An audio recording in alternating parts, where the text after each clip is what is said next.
Hello friends, स्वागत छ तपाईहरुलाई हाम्रो युट्युब च्यानल मोटिभेसन इन नेपालीमा। सो फ्रेन्ड्स, आजको भिडियोमा हामी चर्चा गर्ने छौं अहिलेको समयमा शेयर मार्केटमा लगानी गर्नु ठीक या बेठिक। अहिलेको समयमा शेयर बजारमा लगानी गर्दा यसले हामीलाई माथि लैजाला कि तल लैजाला, यसको बारेमा हामी चर्चा गर्ने छौं। मैले तपाईलाई 7 वटा पोइन्टहरु बताउने छु लगानी गर्दा ठीक या बेठिक भन्ने बारे।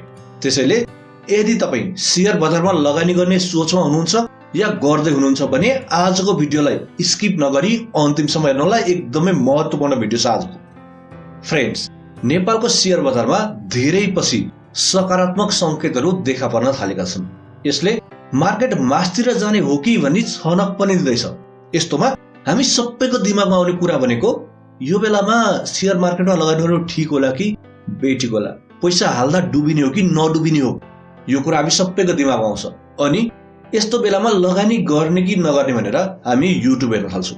युट्युबमा हरेक युट्युबरको आफ्ना आफ्नै कुरा हुन्छ। कोही शेयर बजारमा पैसा खनाउनुस् बेला यही हो भन्छन्, कोही शेयर बजारमा पैसा हाल्ने बेला होइन है, नहाल्नुस् डुबिन्छ भन्छन्, कोही यो कम्पनीको शेयर उठाउनुस् 5 वर्षमा मालामाल करोडपति भइन्छ भन्छन्, कोही त्यो कम्पनीको चाहिँ नउठाउनुस् है 5 वर्षमा कंगाल भइन्छ भन्छन्। यस्तोमा हामी के गर्ने, कसो गर्ने, लगानी गर्ने कि नगर्ने, त्यो विषयमा बताउने छु। र यो युट्युबरहरुको बारेमा एउटा छुट्टै भिडियो नै बनाउने छु मैले। शेयर बजारको बारेमा जुन धेरै युट्युबरहरुले भिडियो बनाउँछन् त्यसलाई डेडिकेटेड भिडियो मैले छिट्टै नै बनाउने छु। तर त्योभन्दा पहिले आज हामी यही विषयमा कुरा गर्दैछौँ कि अहिलेको अवस्थामा शेयर बजारमा लगानी गर्ने या नगर्ने। त्यसैले भिडियोलाई अन्तिमसम्म हेर्नुहोला। तर त्योभन्दा पहिले यदि तपाई हाम्रो च्यानलमा नयाँ हुनुहुन्छ वा च्यानललाई सब्स्क्राइब गर्नुभएको छैन भने तलको सब्स्क्राइब बटनमा क्लिक गरी छेउको घण्टी टङ्ग बजाउनु होला। फ्रेन्ड्स, मेरो ओपिनियनमा र मार्केटलाई एनालाइसिस गर्दा अहिलेको समयमा मार्केट बढ्छ भन्ने मलाई लाग्छ। अहिलेको समयमा यदि मार्केटमा लगानी गर्ने भने राम्रा स्टकहरु, फन्डामेन्टल एनालाइसिस राम्रा भएका स्टकहरु किनेर राख्ने हो भने यसले भविष्यमा राम्रै प्रतिफल दिन्छ जस्तो चाहिँ मलाई लागिरहेको छ। अहिलेको अवस्थामा कम्तीमा पनि अब मार्केट 2800 माथि चाहिँ पुग्छ है जस्तो लाग्छ मलाई। हेर्दाखेरि मार्केटलाई एनालाइसिस गर्दाखेरि मेरो ओपिनियनमा, मेरो वे अफ थिंकिङमा 2800 माथि चाहिँ मार्केट पुग्छ। तपाईलाई के लाग्छ तल कमेन्टमा भन्नुहोला, मार्केट बढ्ला या घट्ला। र यो मार्केट किन बढ्न सक्छ भनेर म तपाईलाई 7 वटा पोइन्ट पनि दिनेछु अहिले एकैछिनमा।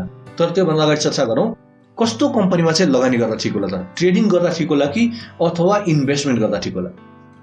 एक नम्बरमा तपाईले यदि मार्केटमा लगानी गर्दै हुनुहुन्छ भने यो अरूको कुरा सुनेर लगानी गर्न छोड्दिनुस्। हेर्नुस् है, अरूको कुरा सुनेर तपाईले लगानी गर्नुभयो भने तपाई डुब्ने नै हो। ठूलो लगानीकर्ताले यो किन्न भनेछ, यो किन्नुपर्छ भने तपाई किन्नुहुन्छ जानुहुन्छ। युट्युबमा चाहिँ यो भनेछ, यो बेच्नुपर्छ भनेछ अथवा यो किन्नुपर्छ भनेछ, तपाई त्यो अनुसार चल्नुभयो जानुभयो तपाई। किनकि यहाँ सबै स्वार्थको खेल हुन्छ शेयर मार्केटमा। नेपालको शेयर मार्केटमा स्वार्थको खेल हुने ठाउँ एकदम। हेर्नुस् है, जसलाई जे कुरामा फाइदा हुन्छ नि त्यसले त्यही मात्रै बोल्छ। कुनै ठूलो लगानीकर्तालाई कुनै कम्पनीको शेयर 5 लाख बेच्नु पर्यो भने उसले भनिन्छ यो कम्पनीको किन्नुस् है, अब मालामाल बढ्नेवाला छ। मार्केटमा हल्ला फैलाइन्छ, मार्केट वात्तै बढ्छ अनि उसले त्यही मौका आफूले बेचिदिन्छ। अनि उसलाई कुनै कम्पनी किन्नु छ, यो कम्पनीको चाहिँ किन्दै नकिन्नुस् है, यो कम्पनी डुब्नेवाला छ भनिन्छ। त्यो कम्पनीको मार्केटमा क्र्यास हुन्छ, तल आउँछ शेयर मूल्य अनि फ्याटो उसले किनेर राखिदिन्छ। त्यही भएर नेपालको शेयर मार्केटमा अरूको कुरा सुनेर लगानी गर्ने काम गर्दै नगर्नुस्। यसको लागि तपाई आफैले फन्डामेन्टल एनालाइसिस गर्न सिक्नुस्। फन्डामेन्टल एनालाइसिस कसरी सिक्ने, यो माथि आई बटनमा आएको भिडियोमा क्लिक गर्नु होला। त्यो भिडियोमा मैले बताएको छु फन्डामेन्टल एनालाइसिस कसरी गर्ने। यसरी कुनै पनि कम्पनीको शेयर किन्न चाहनुहुन्छ भने फन्डामेन्टल एनालाइसिस आफैले गर्नुस् अनि मात्रै लगानी गर्नुस्। अरूको कुरा नसुन्नुस् है। विशेष गरेर युट्युबमा आउने भिडियोहरु पत्याएर उठाउने काम गर्दै नगर्नु होला। शेयर बजारमा शेयर कुनै पनि कम्पनीको स्टक युट्युबको भिडियो हेरेर नउठाउनु होला। म पनि कुनै पनि दावेदार गर्दिन है यो कम्पनीको उठाउनुस् बढ्छ भनेर भन्दिन मैले। र अहिलेको मार्केटमा फन्डामेन्टल एनालाइसिस गरेर लगानी गर्न चाहनुहुन्छ बेस्ट टाइम छ। ट्रेडिङ गर्न चाहनुहुन्छ 2-3 दिनको ट्रेडिङ हेर्नुस्, ट्रेडिङ एनालाइसिसहरु हेर्नुस्। कुन कम्पनीको चहलपहल राम्रो छ, कुन कम्पनीको उतार चढाव राम्रो छ, कुन कम्पनीको चढाव राम्रो छ, विशेष गरेर त्यस्तो कम्पनीमा लगानी गर्न सक्नुहुन्छ। अहिलेको समयमा लगानी गर्न उपयुक्त समय हो। र साथीहरु, नेपालको शेयर बजारमा एउटा परिपाटी छ। मार्केट बढ्दै जान्छ, लगानीकर्ता थपिँदै जान्छन्, पैसा हाल्दै जान्छन्। हो मार्केट बढिरहेछ, मार्केट पिकमा पुग्छ, पैसा खनाइ गर्छन् मान्छेहरु। अनि जब मार्केट घट्न थाल्छन् नि मान्छेले आत्तिएर बेच्न थाल्छन्। विश्वका सफल लगानीकर्ताहरूलाई हेर्नु त, उनीहरूले घटेको बेलामा किन्छन्, बढेको बेलामा बिक्री गर्छन्।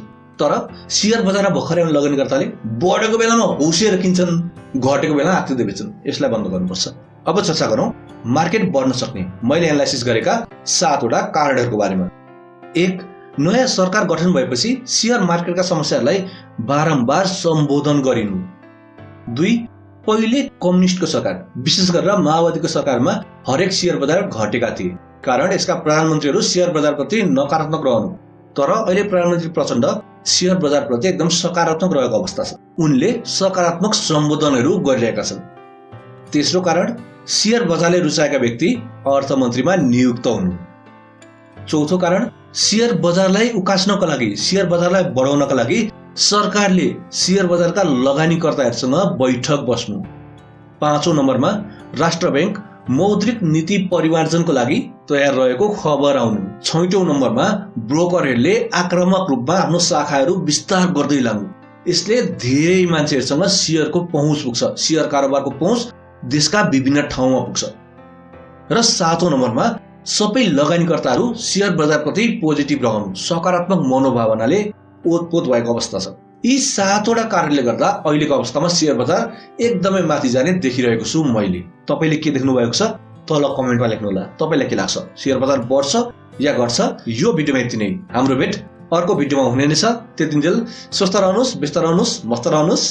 Bye bye.